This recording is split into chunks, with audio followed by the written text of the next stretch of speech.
Bonjour à tous, bonjour David. Bonjour Patrick, bonjour à tous. Alors maintenant ça faisait longtemps qu'on avait pu présenter une nouveauté, on a quelques nouveautés à présenter. Oui, on en a quelques-unes.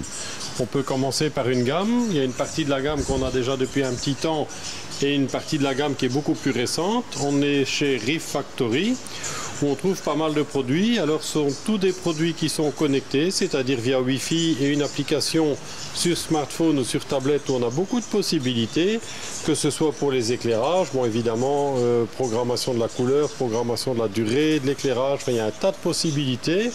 Mais il n'y a pas que ça, donc il y a évidemment la gamme éclairage comme je viens de la mentionner. Ensuite on a le filtre à papier, donc celui qui s'appelle le Smart Roller, qui existe dans 3 gabarits différents. Alors la taille va en même temps que le débit qui peut passer au travers de l'appareil.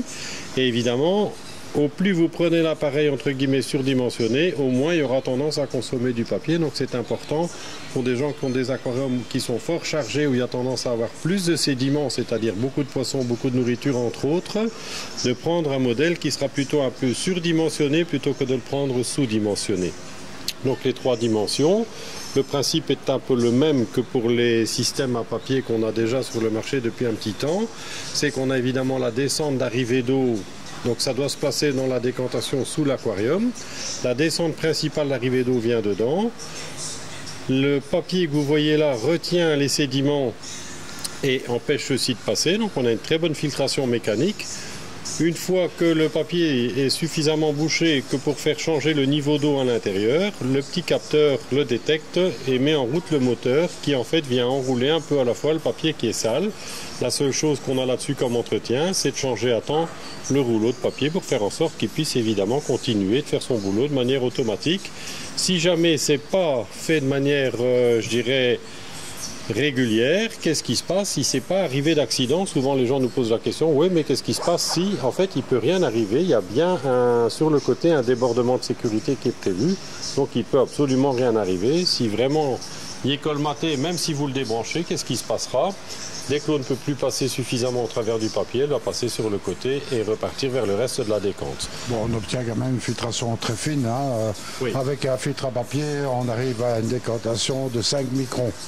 Donc, oui, ça c'est un gros avantage et c'est vrai que la partie sédimentation qui est souvent une partie importante en termes d'entretien, que ce soit de la ouate ou des micro-bacs, donc ces fameuses poches de filtration, c'est vrai qu'avec ça on arrive quand même à diminuer fortement la partie entretien sur la partie de la filtration mécanique. Oui, c'est tout à fait automatique, hein. Voilà, tout à fait. Donc ça c'est le principe, c'est un système qui existe déjà depuis longtemps mais qui est assez récent dans la gamme Reef Factory, donc pour ces appareils connectés. Pareil pour les pompes de remontée, on a là aussi un système où on a donc une connexion là, de venir après complémenter automatiquement le cage. Donc c'est évidemment le facteur le plus important en récifal, c'est d'essayer d'obtenir une dureté carbonatée, un cage qui est stable. Chaque aquarium, la consommation des carbonates et du KH est différente en fonction de la population, en fonction du type de coraux qu'il y a, de leur vitesse de croissance. Ça a un impact direct. Et là, l'intérêt de ce genre d'appareil, c'est clairement de mesurer de manière régulière le taux du KH et de pouvoir le compléter de manière automatique pour éviter des valeurs en dents de scie et de garder un taux de KH le plus stable possible dans le temps. C'est quelque chose qu'on avait également déjà dans d'autres marques.